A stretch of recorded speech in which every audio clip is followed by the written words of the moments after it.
Hello all, Stippling Vaughn back again and doing a review. 2 days ago, yesterday, posted a video of me unboxing this. It's Florida Man. And now I'm giving you a review. Now, I don't have specific criteria for how I do a review. Okay? We'll start off with the goodies first. You get the book, but along with the book, you get two stickers.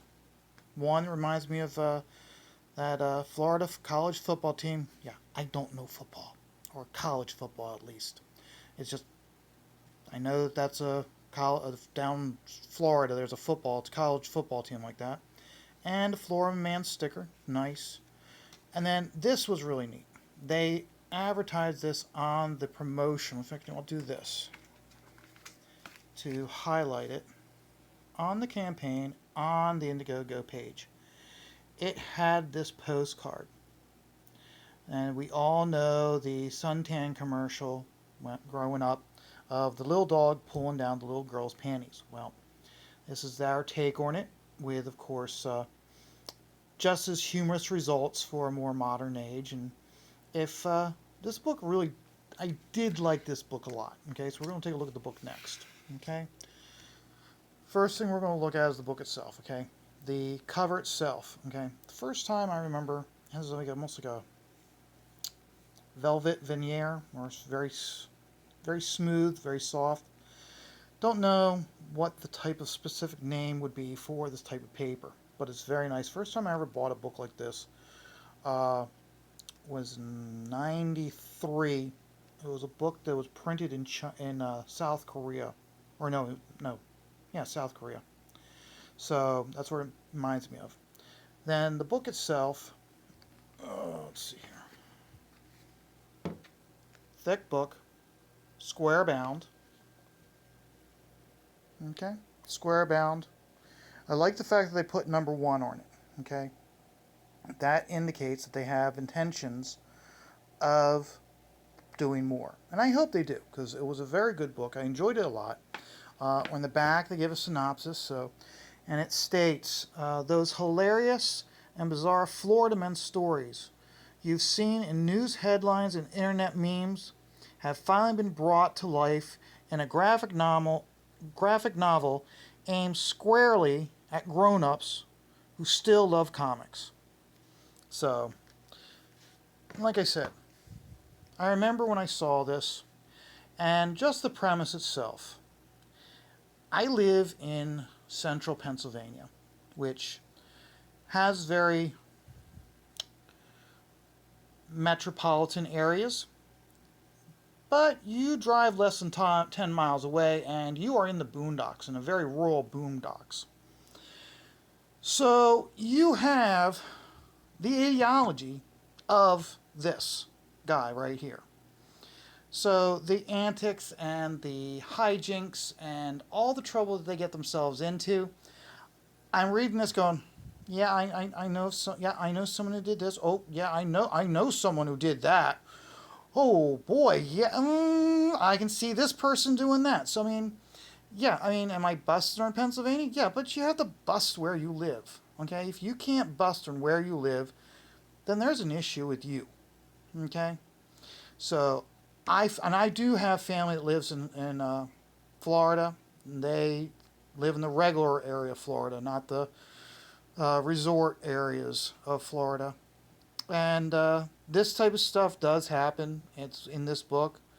And another thing also where I really enjoyed it much was the last time I was down in Florida, I remember going and getting a local newspaper and just reading the local section.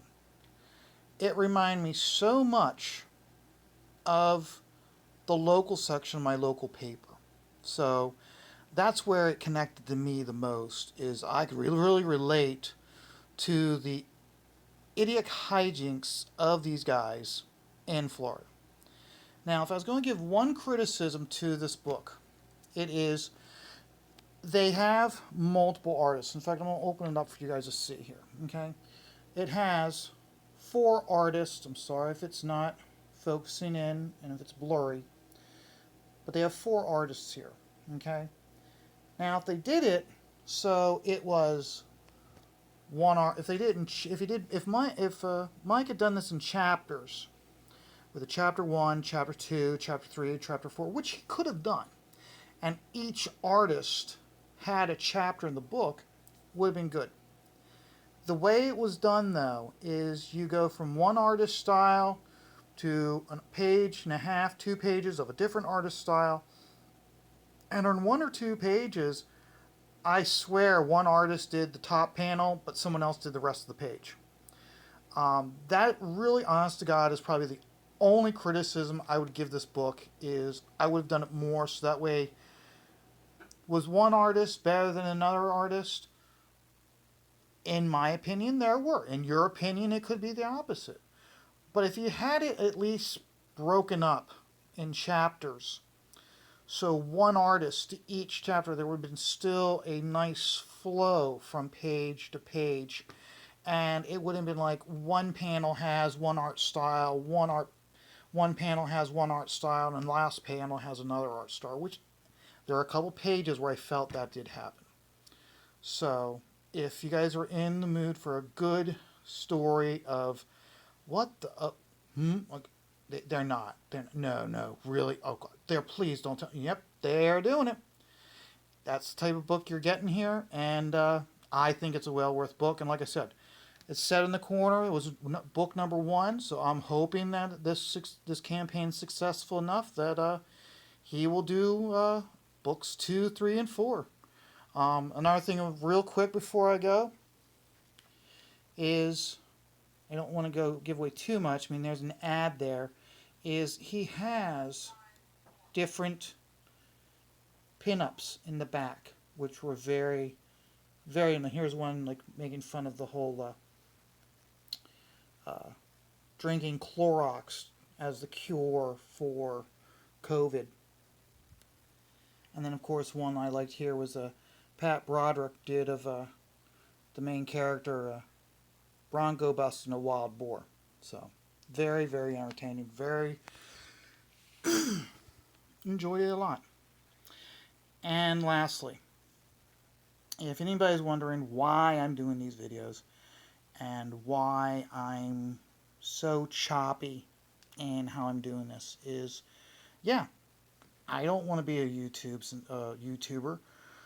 I'm doing this because I do love comics. I do have aspirations of doing my own book. How you do that is you have to be online, you have to have a social media presence, and you have to get your voice out there. And one of the things that helps out the most is YouTube. So this is my venture, my opening ventures into doing this. So I hope you enjoy, and feel free to comment, and feel free to like. You don't know if you're doing well and how you can improve unless you have people liking what you're doing. So thank you very much, and as always, take life one dot at a time.